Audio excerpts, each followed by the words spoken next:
निष्क्रमण संस्कार, नामकरण संस्कार हो जाए तो कुछ अच्छा सा दिन दे करके बच्चे को बाहर ले जाते हैं घुमाने के लिए, चाची के घर, ताई के घर, या दरवाजे से बाहर। पहले दरवाजे से बाहर नहीं लेते थे, ये है। फिर होता है बुआ को बुला करके, ब्राह्मण को बुला करके छठे महीने में दही और घृत का अन्नप्राशन संस्कार, अन्नप्राशन। और आज तो जब तक मन आ जाए, जब क्या कहता कोई कहते बाला के चटाए दे, प्रसाद ने चटाए दे, ऐसे नहीं होता है, तो संस्कार नहीं कर रहे। फिर होता है चूड़ कर्म संस्कार, पहली साल में या तीसरी साल में फिर ये मुंडन वाला। उसके बाद में कर्ण छेदन संस्कार, ये भी बहुत से होता है। फिर होता है यज्ञोपवी संस्कार। यज्ञोपवी संस्कार ये नहीं है कि ब्राह्मण को ही करना चाहिए, ब्राह्मण वैश्य क्षत्रिय पहन सकते हैं, नियम होते हैं। फिर होता है जब संस्कार हो जाए ये, फिर वेदा आरंभ संस्कार। अब कितने हो गए? 11। पढ़ने के लिए जाया करते थे तो पहले पंडित जी से, जब हम पढ़ते थे अपने गांव में, तो पंडित जी से पूछ करके एक बतासे लेकर के जाया करते थे, झोली में भर करके, और माँ साहब को पैसे भी दिए करते थे, बच्चों में प्रसाद बंटता था और बड़ी खुशी होती थी। आज बच्चे को है ना वहां पढ़ भी गए हो, आज पहलो दिन पूरे मोहल्ला में बुलाओ लग जाओ। अब लगे काऊ को, अब तो मैडम कहेंगी कि आज टेस्ट है बच्चा को, तो वही इतना होगा, चाहे बाद में चौथ होए, चाहे पड़वा होए, चाहे कछू होए, है ना वही। तो ये भी संस्कार गया। फिर होता है समावर्तन संस्कार। ये क्या होता है? पढ़ाई करने के बाद में आवे और फिर आज्ञा ले पिताजी से। ध्यान से सुनते रहना, ये संस्कार शायद तुमने नहीं सुने होंगे, 16 ही सुनेंगे, लेकिन इसमें होता क्या है, इसलिए जब पढ़ाई करने के बाद में आवे तो पिताजी माता से हाथ जोड़ के प्रणाम करे, पूजा पाठ करवावे, तब आज्ञा मांगे, पिताजी मेरे लिए क्या आज्ञा है, मैं गृहस्थ में रहूं या तपस्या करूं या राज्य चलाऊं या देखभाल करूं, या मैं छत्री बन करके अपने घर की परिवार की क्या करना है मुझे। तो पिताजी माताजी आज्ञा देते थे, बेटा तुम गृहस्थ में जाओ, तुम्हें गृहस्थ में नहीं जाना है, तुम अपने देखभाल करो, तुम तपस्या करो, ऐसे बोलते थे। लेकिन आजकल के तुम मालूम है, उधर से पढ़ के आई और संग में ले आए, बोले कौन है जी? हमारी वो है ना, हाँ हाँ ले आए। अब कहां गए संस्कार? उसके बाद में होता है विवाह संस्कार। फिर होता है गृहस्थ्रम संस्कार, गृहस्थ में रहने का, हर चीज पर हवन होता है, हर चीज पर पूजा होती है। फिर होता है जब नाती हो जाए ना तो सब छोड़ देना चाहिए। नाती होने पर कहते हैं पौत्र का मुख देख ले, पुत्र का देख ले मुख, तो पिता के कर्म से निरस्त हो जाता है। यानी वो जो पिता बनने का वो होता है ना, एक तरह से कर्जा उतर गया, कि आपका ऋण उतर गया, पितृ ऋण बोलते हैं। और नाती हो जाए तो फिर सब छोड़ छाड़ के कहां पहुंच रहे हैं? तपस्या करवे के लिए। उसके बाद में जब जय जय श्री राधे हो जाए तब अंतिम संस्कार होता है। अब 16 संस्कार में तो आप मालूम है कौन से संस्कार है ना? 3 है ना बस केवल। नामकरण संस्कार मजबूरी में, पंडित जी ना आए, हवन ना कराए, सब टोकेंगे। और विवाह संस्कार मजबूरी में, ध्यान होएगा तो नाती काते होएगा। और तीसरा संस्कार मजबूरी में, जे पड़े रहेंगे तो डेड बॉडी में गंध आ जाएगी, हटाओ, जलाओ, हवन कराओ। अब 3 संस्कार हो रहे हैं। इसलिए हमें संस्कार के बारे में बच्चों को बताना चाहिए, टीवी वगैरह कम देखनी चाहिए, और बच्चों को मोबाइल आजकल दे देते हैं ना संग में जल्दी, क्योंकि माँ तो ये समझिए कि बालक मोबाइल में लगो रहेगो, हम अपना काम कर लेंगे। ये भी माता ही बिगाड़ रही है, माता पिता बिगाड़ रहे हैं। और ये और कहते हैं जो मानता नहीं है, क्या नहीं मानता, कल ये कुछ और कर देगा तभी तो नहीं माने। जब इतनी सी उम्र पर नहीं मान रहा और 20 साल पर जब ले आवेगा तब तुम्हारी मान लेगो, 18 साल पर ले आकर मान लेगो नहीं। इसलिए संस्कार देना बच्चों में बहुत जरूरी है। पहले खुद संस्कार लो। तो आज सुनीति है ना, सुनीति बहुत अच्छी है, लेकिन वहां से ले आए सुरुचि को। और सुरुचि का मतलब क्या होता है? सुरुचि, यानी जा काम में बाकी अच्छी रुचि होए, चाहे गोलगप्पे खावे में, चाहे रबड़ी खावे में, चाहे लड़वे में, तो वही करनी पड़ेगी। सुरुचि का मतलब है कि अपनी रुचि के अनुसार वो काम करे। अपनी रुचि के अनुसार। एक 4 दिन पहले फोन आया, पंडित जी हाँ हमारी शादी हो गई है। मैंने भैया बहुत बढ़िया, पर एक कमी आ रही है। क्या है कि वो 1 बजे तक तो टीवी देखती है और 8 बजे जगती है। मैंने सुनीति लाई और सुरुचि, बोले हम जाको मतलब ना जाता, मैंने तुम्हारे घर में सुरुचि आ गई है। 1 बजे तक टीवी और फिर 8 बजे तक सुओ। जबकि नियम क्या है कि सूरज निकलने से पहले सब काम हो जाने चाहिए। सफाई भी तारों की छाया में होनी चाहिए। लक्ष्मी आती है, भ्रमण करते 2 आती है बहन, लक्ष्मी और कुलच्छनी, हर एक का दरवाजा खटखटाती है। जिसकी सफाई मिलेगी लक्ष्मी जाएगी, और जिसके घर गंदगी मिलेगी कुलच्छनी जाएगी। ये नियम है, हर एक के घर जाती है। तो वो लोग पागल थोड़ी है, सुबह ही सुबह नहा धो करके और अपनी सफाई कर लेते हैं, नहा धो लेते, पूजा करते हैं। सुनीति बनो, सुरुचि नहीं,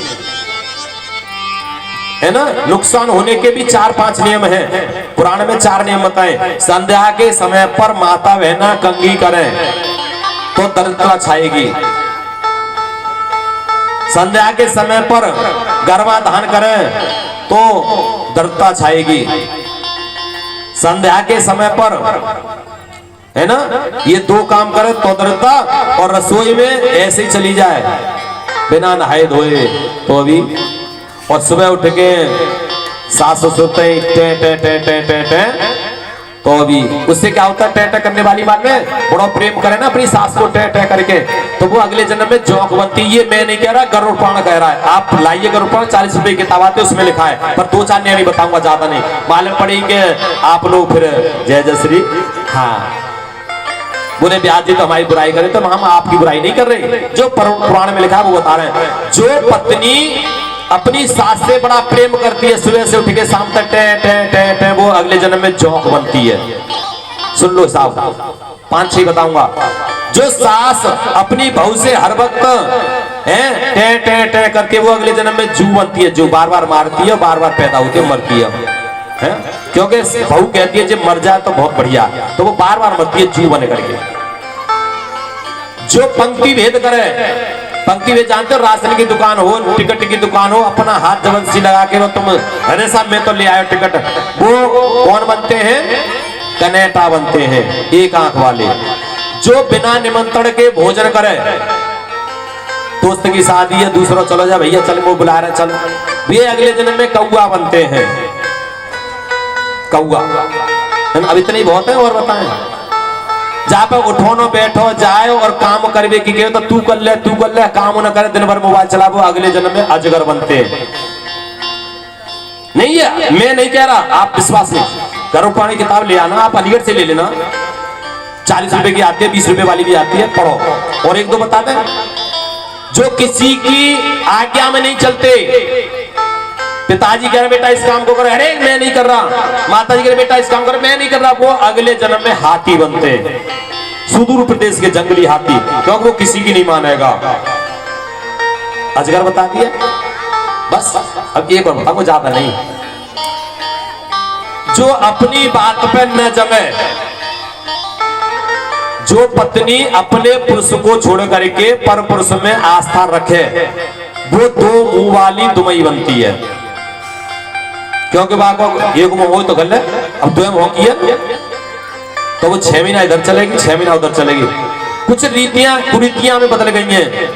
कुरीतियां क्या है, आप लोग समझते हो कि दुमई से हाथ लगा लो। हमारे गांव में कहते हैं हाथ लगा लो तो घी कम लगता है, भाई कढ़ाई में रख लो बिल्कुल ही कम लगेगा। ये बिल्कुल गलत है, ऐसा नहीं होता। और आप लोग एक और बता दें, आप लोग समझते हो हमारे घर पे हमारे को आशीर्वाद देने के लिए वो आ जाते हैं ना, आशीर्वाद देने ताली बजाने वाले, इनका आशीर्वाद लेने से बहुत पुण्य मिलता है। ये क्यों बनते हैं मालूम है? जो नाबालिग लड़की से संपर्क कर ले, वो अगले जन्म में वो ही बनते हैं। जय जय श्री। लेकिन हम लोग क्या समझते हैं, इनको आशीर्वाद लो, क्योंकि डर के मारे बहुत कुरीतियां चल रही है। रीति है ही नहीं हमारे क्षेत्र में, लेकिन हमें पता ही नहीं क्या कर रहा है। तो कुछ समझो, आज वो सुनीति को ले आए, अपने मन की कर रही है, कुछ भी नहीं हो रहा है। अब सुनीति देखा जैसे लाए तो सुनीति आरती का थाल लेकर के आई। सुनीति बोली जी कौन? बोले ये पहली वाली है। बोले जब ये थी तो मैं क्यों आई है? मंदोदरी ने भी कहा था रावण से, मैं थी तो हरी क्यों, मैं थी हरी क्यों, जब मैं पहले से थी तो इसका हरण क्यों करके लाए, तुम मूर्ख हो। वही बात यहां गई थी, जब ये थी तो मुझे क्यों लेकर के आई, ये तो ये रहेगी या मैं रहूंगी, एक मयान में दो तलवार। अब वो चिकनी वाली सुरुचि पे मोहित था, बोले कोई बात नहीं तुम रहो, इन्हें तो हम कर देंगे बात, तो बाहर कर दिया, बोले तुम्हारे लिए बनवा दिया मां झोपड़ी और मारा। क्योंकि वो सुनीति थी, पति की बात मानती थी, आज्ञाकारी थी, इसलिए वो झोपड़ी में बाहर दे दिया जगह, तो उसमें रहना चालू कर दिया। वो तो भला हो संतों की सेवा में लगती थी, पति को भी परमेश्वर मानती थी, आज्ञा मानती थी। कुछ संत आए और उन्होंने उस सुनीति ने उनकी सेवा करी तो बड़े खुश हुए। संत बोले देवी तुम्हें कुछ चाहिए, बोले मुझे कुछ नहीं चाहिए, बोले के हम तुम्हें आशीर्वाद देते हैं, तुम्हारे पुत्र होगा और वो भी भक्त होगा। पुत्र कैसे होगा मालूम है, पुत्र कैसे होगा, क्योंकि उसे तो निकाल दिया, पति बोलता नहीं है तो संतान कहां से होगी। लेकिन एक दिन ऐसा हो गया था कि गया था किसी काम से, बरसात का समय हो गया, सुनीति के पास रुक गया एक रात को, उसी समय पे गर्भाधान हो गया। तो वो संतों ने पहचान लिया कि इसके संतान होगी, पुत्र होगा, हम आशीर्वाद दे करके तुम्हारा पुत्र ऐसा होगा कि भक्त भी उसके आगे नतमस्तक हो जाएगा। बोलो तुम्हें क्या चाहिए, तो संत से हाथ जोड़कर बोले मुझे कुछ नहीं चाहिए, अगर तुम चाहो ना तो एक काम कर दो संत देवताओं, क्या मेरी एक छोटी बहन है सुरुचि, उसके संतान हो जाए। इसे कहते हैं सुनीति अपना भला नहीं कर रही है, अपनी छोटी बहन का भला कर रही है। अरे मैं तो यहाँ हूँ, मेरा जब होगा सो होगा, मेरे थोड़ी वंश चलेगा, वंश तो मेरे पति का उससे चलेगा, इसलिए अगर उसके संतान हो जाएगी तो वंश चलाने वाला हो जाएगा, तो मुझे नहीं उसे दे दो, एक संतान हो जाए। अरे देवता जो आए थे ऋषि महाराज, वो देवता इतने प्रसन्न थे, वो आशीर्वाद दे दे जाओ तुम्हारी ये भी इच्छा पूर्ण होगी। अब तो धीरे धीरे सुनीति के कौन पैदा है गए, ध्रुव जी पैदा है गए। बोले ध्रुव भक्त की जय, जयकारा बोल दो जोर से, जय जय श्री।